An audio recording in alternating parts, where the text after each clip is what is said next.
यह 2135 की फिल्मी कहानी है जो भविष्य की कहानी से कहीं ज्यादा मिलती जुलती है, जब पृथ्वी पर सभी संसाधनों का उपयोग जीवित रहने के लिए किया गया है। इसलिए वैज्ञानिकों ने इंसानों के रहने के लिए दुनिया से बाहर एक जगह खोज ली है। लेकिन वहाँ कुछ रोबोट ऐसे भी हैं जो नहीं चाहते कि इंसान यहाँ आकर रहें। इसलिए इंसानों और उन रोबोट्स में भी जंग छिड़ गई। तो अब इंसान भी उन रोबोट से लड़ने के लिए लड़ाकू रोबोट बनाते हैं जो लड़ने में बड़े निपुण थे। लेकिन इसके बाद क्या होगा ये हम इस कहानी में जानेंगे। इसलिए फिल्म की शुरुआत में हम ढेर सारे रोबोट्स को एक जगह पर लेटे हुए देखते हैं। उन्हें देखकर ऐसा लग रहा था कि यहाँ कोई खतरनाक लड़ाई हुई हो। इन रोबोट्स में हम जेंगी को देखते हैं जो कहानी का मुख्य पात्र है, जो बेहोश था। जब उसकी आंखें खुलती हैं तो वह देखती है कि कुछ रोबोट उसे मारने आ रहे हैं। तो वह उठती है और जल्दी से अपनी बंदूक उठाती है और उनसे लड़ने लगती है। वह एक एक करके सभी को बड़ी आसानी से मार देती है। अब यहाँ एक बहुत बड़ा और खतरनाक रोबोट आता है जो कुत्ते जैसा दिखता था, क्योंकि यह एक कुत्ता रोबोट था। अब जेंगी को किसी का फोन आता है जो उसे बताता है कि इस रोबोट की बैटरी उसके पीछे है, जिसकी मदद से आप इस रोबोट को मार सकते हैं और जंग जीत सकते हैं। जिसके बाद वह फिर से मारपीट करने लगती है। यहाँ दिखाया गया है कि जेंगी ग्रह के बाहर कहीं है, यानी उसकी दुनिया के बाहर, क्योंकि वह यहाँ एक मिशन के लिए आई थी। जेंगी काफी देर तक उस खतरनाक डॉगी रोबोट से लड़ती रहती है। वह लगातार उस पर गोली भी चला रही थी, जिससे रोबोट में आग लग गई। लेकिन वह रोबोट बहुत ताकतवर और उन्नत था, इसलिए यह अपने ऊपर लगी आग को बड़ी आसानी से बुझा देता है। फिर वह रोबोट उसे मारने के लिए जेंगी की ओर बढ़ता है। उसके पास बचने का कोई रास्ता नहीं था, इसलिए वह भागकर ऊपर की मंजिल में छिप गई। लेकिन असल में यह रोबोट को अपने जाल में फंसाने की उसकी योजना थी, क्योंकि जैसे ही रोबोट उसे देखता है और गोली चला देता है, गोली सीधे जाकर गैस टैंक में जा लगती है। नतीजतन आग लगती है और एक बड़ा विस्फोट होता है। नतीजा यह होता है कि उस रोबोट पर ढेर सारे पत्थर गिर जाते हैं। अब इस पल का फायदा उठाते हुए जेंगी अपनी बंदूक उस रोबोट पर तान देती है और वह शूट करने वाली थी, लेकिन उसकी नज़र एक डॉल पर पड़ी। नतीजतन उसका ध्यान खो जाता है और रोबोट उसे गोली मार देता है, जिसमें जेंगी की 2 उंगलियां टूटकर अलग हो जाती हैं। अब वह अपनी उंगलियों को देख ही रही थी कि अचानक रुक जाती है। और यहाँ हम जानते हैं कि जेंगी भी कोई इंसान नहीं, बल्कि जेंगी का फाइटर रोबोट है, जिसकी लैब में जांच की जा रही थी। अब कुछ वैज्ञानिक उस लैब में आते हैं और कहते हैं कि जेंगी हमेशा यहाँ आकर रुकती है, यानी वह अब और नहीं लड़ सकती और लड़ाई में हार जाती है। मुझे नहीं पता ऐसा क्यों होता है। अब इस दल का नेता यहाँ आकर कहता है कि आज सेना के कुछ अधिकारी आ रहे हैं, इसलिए उन्होंने आज काम बंद कर दिया। जिसके बाद वो फिर से उस रोबोट जेंगी को अपने साथ ले जाते हैं।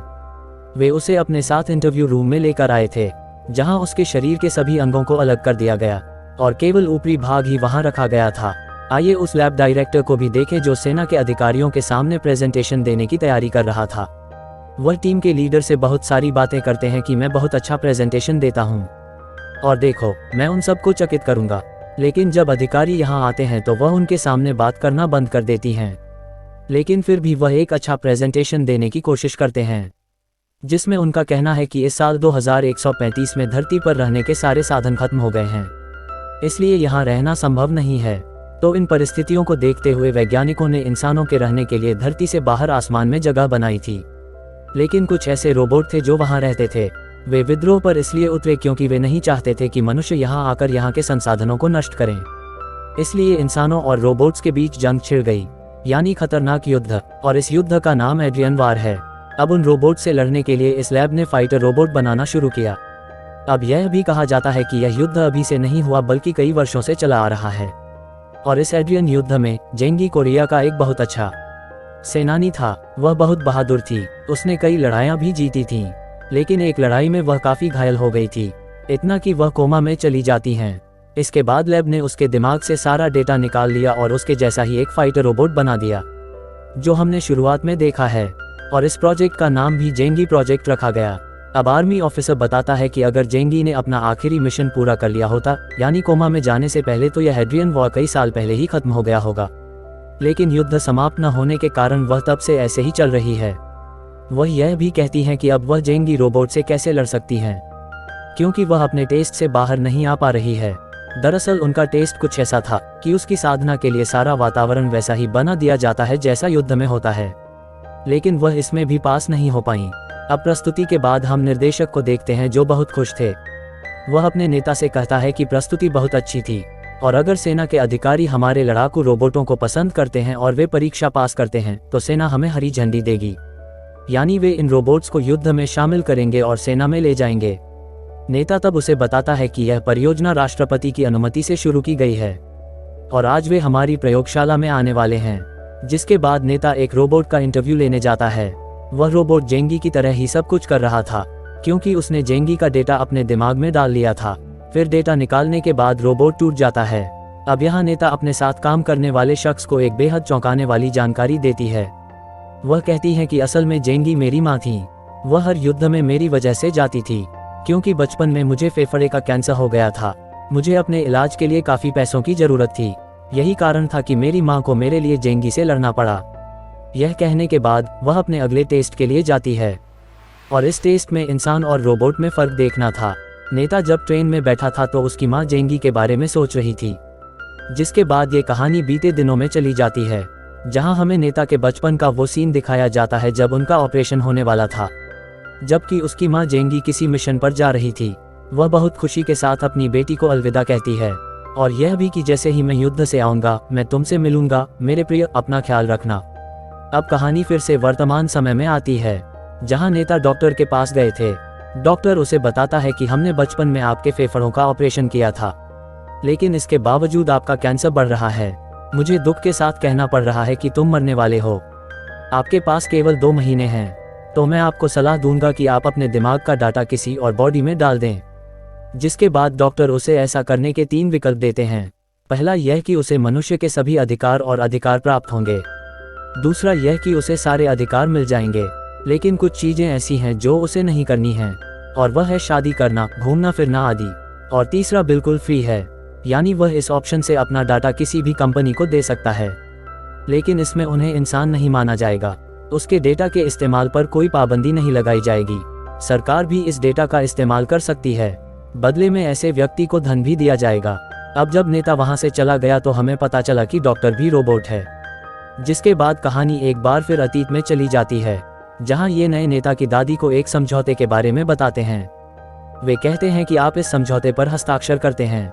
समझौते में था कि हम नेता के दिमाग के डाटा का इस्तेमाल करेंगे। हम ऐसा रोबोट बनाएंगे जो बहुत ताकतवर होगा, जिसके बाद वह एड्रियन युद्ध में इतना संघर्ष करेंगे कि खुद को साबित कर देंगे और यह युद्ध भी समाप्त हो जाएगा। इसके साथ ही ये लोग नेता की बेटी की पढ़ाई का खर्च भी उठाएंगे। यह सुनने के बाद नेता की दादी इस समझौते पर हस्ताक्षर करती हैं। इसके बाद कहानी फिर से वर्तमान समय में आती है, जहां एक बार फिर जिन के रोबोट पर परीक्षण चल रहा था। इधर डायरेक्टर जिन के पैरों में गोली मारने की बात कहता है, क्योंकि वह ड्रूसेल उस डेटा को अपने मस्तिष्क से निकालना चाहता था। जब जिन बहादुर था और ड्रेगर युद्ध में लड़ रहा था, वह एक लड़ाकू के रूप में अपनी शक्ति का प्रयोग कर रही थी।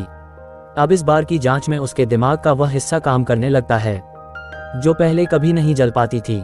यह देखकर निर्देशक उस पर पीले रंग का निशान लगा देता है। अगले दिन नेता और निदेशक इस प्रयोगशाला के मुख्य कार्यालय में जाते हैं, क्योंकि आज उनकी राष्ट्रपति के साथ बैठक थी। यहाँ आने के बाद उन्हें पता चला कि राष्ट्रपति आज यहाँ नहीं आएंगे। अब इसी बीच एक अधिकारी उनके पास आता है और वह डायरेक्टर से कहता है कि प्रेसिडेंट आज नहीं आएंगे और तुम मुझे अपनी रिपोर्ट दिखाओ, मैं राष्ट्रपति को बता दूंगा। इसके बाद ये लोग अपनी लैब के लिए निकल जाते हैं।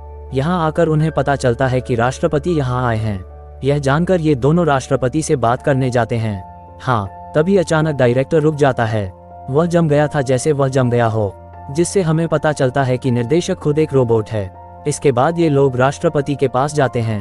हाँ, वे उससे कहते हैं कि मुझे समाचार मिला है कि एड्रियन युद्ध समाप्त होने वाला है, तो जाहिर सी बात है कि अब हमें लड़ने के लिए हथियारों और लड़ाकू रोबोटों की जरूरत नहीं होगी। इसलिए आप लोग इस युद्ध परियोजना को जल्द से जल्द जला दें। फिर कहते हैं कि अब हम कुछ होम रोबोट बनाने जाएंगे, मतलब जो लोगों के साथ उनके घरों में रहेंगे और उनके रोजमर्रा के काम करेंगे, क्योंकि ये ऐसे रोबोट होंगे जो असल जिंदगी में काम आएंगे।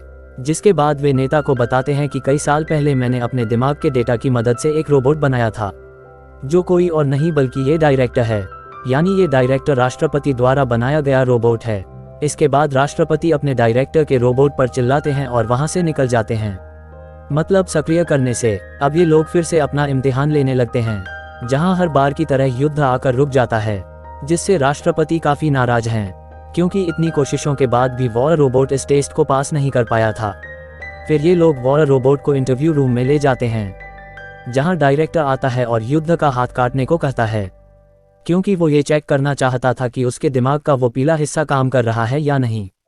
जिसके बाद वह अंदर जाता है और उसके पैर में ढेर सारी गोलियां मार देता है और इस वॉर रोबोट को फिर से एक्टिवेट होने के लिए कहता है, मतलब चिल्लाना। लेकिन क्योंकि इस रोबोट का सारा नियंत्रण नेता के पास था, इसलिए वह इसे सक्रिय नहीं करता, जिससे डायरेक्टर काफी नाराज हैं। वह अपनी बंदूक नेता पर रख देता है और चिल्लाने लगता है। वह उसे इसे सक्रिय करने के लिए मजबूर करता है। लेकिन अब इसी बीच एक अधिकारी यहाँ आता है और बताता है कि राष्ट्रपति ने आपको अपने मुख्य कार्यालय में बुलाया है, इसलिए वह यहाँ से चला जाता है। उनके जाने के बाद नेता अपने सहयोगियों से कहता है कि मुझे इस परियोजना को जल्द से जल्द बंद करना होगा, जिसके बाद आप लोग इसका पूरा डाटा मेरे पास ले आओ। थोड़ी देर बाद जब वह डेटा लेने जाती है तो यह देखकर बहुत चौंक जाती है कि युद्ध का एक और नया रोबोट बन गया है, जो बेहद गंदा है। जिसे देखकर नेताजी इतने गुस्से में आ गए कि उन्होंने इस रोबोट को बनाने वाले शख्स पर हमला करना शुरू कर दिया और उसे मार डाला। तब वह आदमी बताता है कि यह रोबोट फ्री है, मतलब कि हम इसे किसी को भी बेच सकते हैं, क्योंकि कंपनी ने इसके लिए तीसरा विकल्प चुना है, मतलब ये कि वो इसे किसी को भी दे सकते हैं। उसके जाने के बाद उनका नेता उसे छोड़कर वहां से चला जाता है और एक बार फिर इंटरव्यू रूम में आ जाते हैं और युद्ध रोबोट से बात करने की कोशिश करता है, जहां उसका वह पीला भाग फिर से सक्रिय हो जाता है, जो वास्तव में तब सक्रिय हुआ जब युद्ध की पुरानी स्मृति जीवन से जुड़ी थी। हाँ, तभी युद्ध रोबोट बात करना शुरू करता है। कहते हैं कि आज मेरी बेटी का ऑपरेशन था, तब मेरी बेटी ने मुझे उपहार के रूप में एक छोटी सी गुड़िया दी, एक स्मारिका के रूप में, लेकिन वह कहीं खो गई है और मुझे उसकी बहुत चिंता हो रही है। यह सुनकर नेताजी इतनी दुखी हो जाती हैं कि रोने लगती हैं, क्योंकि वह रोबोट को पता नहीं था कि जिस बेटे की वह बात कर रही है वह उसके सामने खड़ा है। अब अगला दिन उसकी परीक्षा का आखिरी दिन था, लेकिन परीक्षण से पहले नेता युद्ध की सभी पुरानी यादों को मिटा देता है, साथ ही पीला भाग भी इसे काफी हद तक कम कर देता है। जिसके बाद परीक्षण शुरू होता है, जैसे यह हमेशा शुरू होता है, जहां हमेशा की तरह युद्ध आता है और एक बार फिर रुक जाता है। लेकिन यहाँ डायरेक्टर को थोड़ा शक है। तभी वह आकर दोबारा रिकॉर्डिंग देखता है, जिसमें उसे पता चलता है कि युद्ध में गोली नहीं चलाई गई थी, लेकिन फिर भी वह मरने का अभिनय कर रही है, जिसे देखकर डायरेक्टर इमरजेंसी अलार्म को जल्दी से सेव कर देता है। वहां युद्ध ठीक था तो वह एक एक करके सभी को मार रही थी। अब अलार्म बजने से पुलिस भी 5 मिनट के लिए वहां आने वाली थी, लेकिन उनके आने से पहले युद्ध हॉल में आ जाता है और वह यह देखकर काफी हैरान है कि यहाँ मेरे जैसे और भी कई रोबोट हैं। अब वह इन रोबोट्स को देख रही थी, तभी कुछ और लड़ाकू रोबोट यहाँ आ जाते हैं, जो तुरंत युद्ध पर प्रहार करता है। युद्ध चुपचाप नहीं बैठता और उन पर आक्रमण करता है, जिससे यहाँ उनकी खतरनाक लड़ाई शुरू हो जाती है। अब यहाँ पुलिस भी आ गई थी, जो कोई और नहीं बल्कि एक रोबोट था। चंगेज उन रोबोटों से लड़ रहा है, वह उनसे बहादुरी से लड़ रही है, लेकिन इसी बीच एक रोबोट उसे पकड़ लेता है और उसे मारने ही वाला था। तभी पीछे से नेता आता है और वह उस रोबोट को जला देती है। तभी जब वहां रोबोट पुलिस आने वाली थी, फिर वह कैमरे के माध्यम से देखती है कि नेता ने उस रोबोट से चंगाई का डेटा हटा दिया है और इसे दूसरे रोबोट में डाल दें। जिसके बाद वह उस दूसरे रोबोट को अपने साथ कहीं ले जा रही हैं। और फिर जब भी लोग यहाँ से निकलने के लिए ट्रेन से जाते हैं, तब डायरेक्टर पहले से ही वहां मौजूद थे, जो सीधे निर्देशक को गोली मार देता है, जिससे वह काफी जख्मी हो गई। यह देखकर चंगेज का रोबोट बहुत क्रोधित हुआ कि वह निर्देशक से लड़ने लगता है और उसे गोली मार देता है। गोली सीधी आती है और निर्देशक की आंख में जा लगती है।